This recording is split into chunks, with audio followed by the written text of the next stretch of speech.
Robert, do you have any update on Joe Tippett? No updates right now on any of the injuries or with the bye week. We're taking our time on all that. Robert, what's the plan for the bye week in terms of the players? I've got a schedule. Haven't finalized whether or not I'm going to go through with it yet. Just got a few more people I got to talk to. You looking for a vacation there, Kaz? Absolutely. Let you know in a couple hours. The Eagles, give them a freaking week off. Robert, there's been some discussion, debate about the end game situation, right? When you get after the Tony gets the ball at the 8, do you go score, or do you try to run the clock? I think the Eagles had a couple timeouts left. You get to use the timeouts and try to just kick the field goal. What can you kind of take us through the thought process there strategically at that point? Absolutely. So you're presented with two options, right? Talking to Hackett on the headset, it was, hey, run the ball. So we're thinking run, pass. But we want to score a touchdown. We want the 7 points, make them go the distance on our defense. So the situations presented are either A, they're going to get the ball down 1 with about 55 seconds to go, only needing about 30 to 35 yards for an attempt at a field goal with their kicker, which is very doable with the explosiveness of their offense. Or B, they're going to have about 1:30 and 2 timeouts to go 75 yards on our defense. We like those odds better with teams having to go against, try to go 75 yards on our defense. So the mindset was to score. Now, if they had 1 timeout, we're going to send them the ball, kick the field goal. They'll have about 15 seconds to go kick a field goal themselves. That's a completely different situation. But because they were still going to have a minute, which is still an eternity in football, to only have to go 30 yards, you have a better chance of keeping, in our opinion, with our defense, keeping them from going 75 yards than you do 30 yards. That's a lot to process, Robert, quickly. Like, you don't know Tony's going to intercept the ball. When do you start kind of... Those are all off-season, just putting yourself through a whole bunch of scenarios. What do you do in these situations? Like I said, Smash Ball, Dan Shamash, our situational coordinator, he does such a great job. He's on top of it. But it was instantaneous. Hey, what's worst case scenario? They get the ball back with about 55 seconds to go if we run it 3 times and they stop us, needing a field goal. All right. We want to score then immediately. So it's quick, but these are all things that have been decided way before that situation has ever been presented. Do you think the Eagles let him score, Brees, on that play? You could. It sure looks like it. It's an interesting thing because we had talked to our guy here, and he asked me what would I do in that situation, and everyone's different. And my mindset, well, we're gonna stop them. We're gonna use our 2 timeouts. We're gonna put the ball in our offense's hand with 50 seconds to go, and we're gonna go kick that field goal after 35. Like it's what do you feel at the moment, and I don't know. I can't speak for whether or not they let us score. I guess that would be a question for them, but. I don't know. It just depends on the situation you want. Do you want a minute? You want about 50 to 55 seconds with no timeouts, needing about 35 yards to kick a field goal? Or do you want a minute and 30 with 2 timeouts, needing to go score a touchdown? It's just what situation do you want? And I would imagine that if I'm an offense, only needing about 35 yards to go kick a field goal would be pretty advantageous. Robert, can you speak to the job Tony Otis has done, especially the last 2 years? If you look on Saturday, obviously, that's when you find out the offer is going to play. You have to get Hay ready. Just joined the team a couple weeks ago. Credit game. Bryce Hall's been on the bench for a long time. Like, can you speak to the job Tony's done getting you guys ready? Yeah, I'd put Tony up against anybody. I said it already. I'd put him up against anybody in football with regards to corner coaching defensive backs and corners and how thorough he is, the connection he has with his players, the amount of extra time that was put in over the course of late Friday, Saturday, Friday, just an emergency because Sauce is not feeling well, so it's like, all right, we got to come up with a plan B. Still feeling good about him playing, but just in case, because you're always trying to cross your T's, dot your I's, and then actually having to put it in action on Saturday. Only having 4 corners available, and the amount of shuffling, and when you guys get the all 22 to see the amount of movement where these guys all played. Hats off to the players. A lot of guys, even on special teams, because of all the injuries to the corners, because they're a big part of special teams, were playing positions that they've never played before, and since Pee Wee. And so credit to them, credit to T.O., credit to Albrick. He's doing an unbelievable job. And, just a really hats off to everybody on the defensive side of the ball, coaches included. It's pretty cool. Robert, piggybacking off that with regard to Brick, if you could elaborate a little bit on the job that he's done, in particular, you talked last night about the game planning for this week, how much of a nightmare it was. That last play that came in for Tony was, I think he'd been kind of blitzing more often than not from that spot, if I'm not mistaken, right? And then Brick comes in with the call to lay back, and Tony said after the game that he basically said that Burch is going to throw it right to him if he does that. And so that's exactly what happened. When something like that all comes to fruition, can you speak to that a little bit and speak to that call and the bigger picture of the job that Brick has done?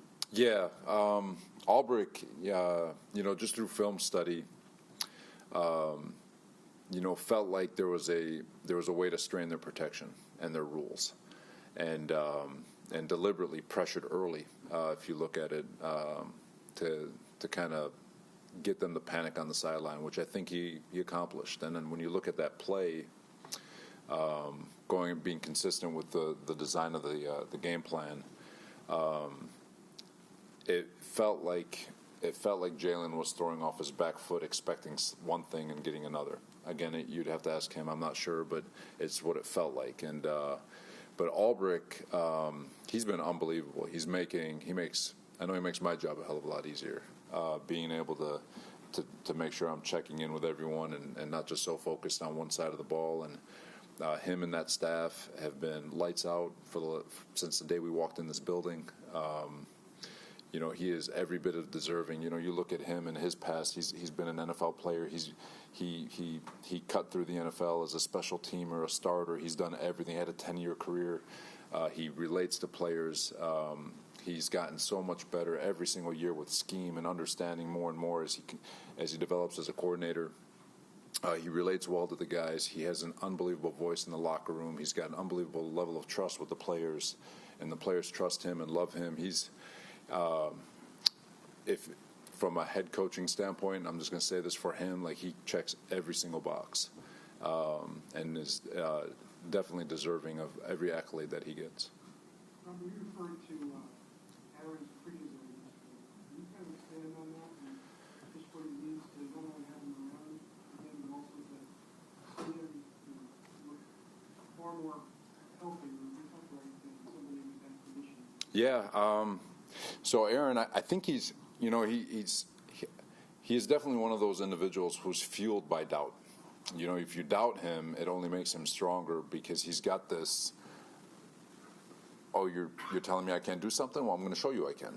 And he's going to prove you wrong. And so he's got a tremendous drive and a tremendous mindset to him.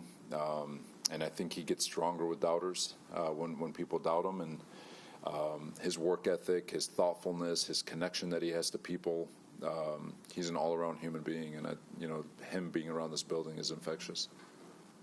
Robert, follow up on that for a second. What was he? We saw with the headsets, obviously. What was he able to contribute anything during the game? And also, do you expect him to stick around now for the duration? And also, Robert, just having him there, like visual, like players seeing him on a day-to-day basis.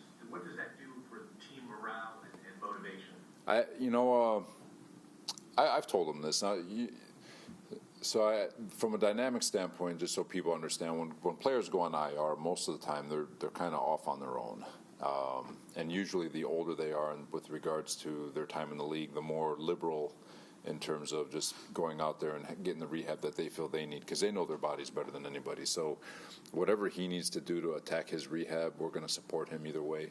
Selfishly, as a coach, his superpower is his presence. And him being in this building, being around his teammates, being in the locker room, his positive attitude, his thoughts of manifestation and all that stuff, I think it's powerful. And so obviously as a coach, of course, selfishly, I want him here every single day. I want him in every meeting. I want him on the practice field. I want him on the sideline. I want him in the locker room, selfishly, because he's an unbelievable human. And outside of scheme and playing ability, the intangibles that he brings to his teammates and the fuel I think his teammates will give to him is priceless, and you just can't quantify it. You can't put a price on it. And but as far as being on the headsets, love his thoughts on the headsets. I guess you'd have to ask Hackett on how much it actually provides, but I definitely know he's got thoughts, and I know he's helping the quarterback the best he can. So him having a headset on, I can tell you this much: it doesn't hurt, and so just having him out there, it's awesome. And him walking around, I think goes to show just the type of mindset that guy has. I've never had an Achilles tear. Hopefully, I never do. I don't want to ruin my golf game, but he's from my understanding, him walking around is crazy. So. Robert, he seemed, that A couple more, Coach. A couple more. That power that he has, in terms of just the team morale, for Zach, it must be the most important, is it not? It just seems like Zach is a different guy when he's around. Do you feel that? Do you sense that? Has Zach spoken about that to you? No, I think Zach in general, obviously with Aaron around, it's very uplifting. I think Zach's a different guy, period. Credit to him. I don't think Zach can be. I don't think you can shake him. He's been through so much. I think he's seen the worst of the worst, and there's nothing that will get him off this train that he's on right now. And is he where he wants to be? No. Is he going where he knows he can go? I think so. And I think he's got that confidence. He knows we're freaking close on offense, and he's got so much confidence. And just talking to him this morning and going through some plays, and God, he knows it, things he can do better, things that his teammates can do better. He's recognized, holding himself accountable, and starting to look inward, and you have to have a tremendous amount of confidence and security to look inward rather than outward. And he's looking inward, he's looking for answers, and he's making incremental steps. I know everyone wants it to be leaps, but he's getting better, and he's taking care of the football. You're not seeing the things that we saw a year ago, and I think as he continues to get better, this team will also get better. Just a quick Robert, big picture-wise, at 3-3 at the bye, just how do you feel about kind of how you guys have stabilized things after the 3 losses in a row there, just entering this week 3-3? Just like last year, it's exciting. You get a big win going into the bye week. You got your whole season ahead of you. The important thing is that we attack the heck out of this week. Be deliberate in our approach. Just don't go to the beach and drink and eat nachos, like I said a year ago. We've got to be mindful in how we approach it as players and hit the ground running when we get back. A coach's fear is when you take a week off. There's an old saying: 7 days without activity makes 1 week. WEAK. And so you just want to make sure that they have a good plan heading into the bye week and making sure they attack it the right way, and be mindful of what can be, and knowing that what can be won't happen unless we attack it. And so yes, there's a lot of really good things. I think the players and coaches, they deserve a lot of the credit, because like I said, there's been a lot of adversity. Not that anyone cares, but there has been a lot of adversity within this organization, with all the different things that have transpired. But the resolve and the resilience of the group that we have in the locker room, and the effort that's put out day in and day out and on Sundays, I think has been evident. But like I said, all this great momentum could end if we don't finish strong coming off the bye week. Robert, that shovel pass that Zach threw to Brees, was that a design play, or was that him improvising? That was improv. Saw him, just got him the ball. He's his outlet, and just tried to get it to him the best way he could. Thanks. You got it. Robert, given all that, you know, the adversity and the injuries and all that, does the bye kind of come at the right time for you guys, even though you're coming off of 2 big wins here? Yeah, you'd like to keep playing, but you know, with all the we got a lot of guys that we feel like we can get healthy over the next couple of weeks. Obviously, our cornerback situation, try to get Eccles back, try to get DJ back, try to get Sauce back. That'll help the DB room. The D-line, always trying to help, try to keep them fresh. And we're going to need to get fresh because after this bye week, we got, I think, what feels like 3 consecutive short weeks. We go from a Monday night to a Friday night, and so there's a lot of challenging weeks ahead of us. So we're going to need to be as fresh as we can be. There are no questions, Coach? Robert, there was one moment. Last one here. Last one here. There was one moment yesterday with you were caught, a pretty emotional embrace with Joe. Can you just talk about what that moment was like?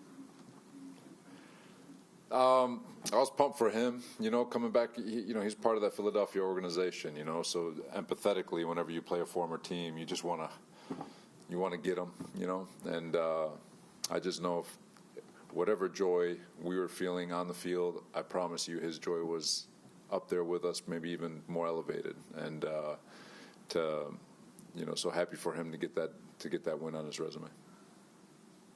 Thank you, everybody. Thank All you, right. Coach. Thanks, guys. You got some height.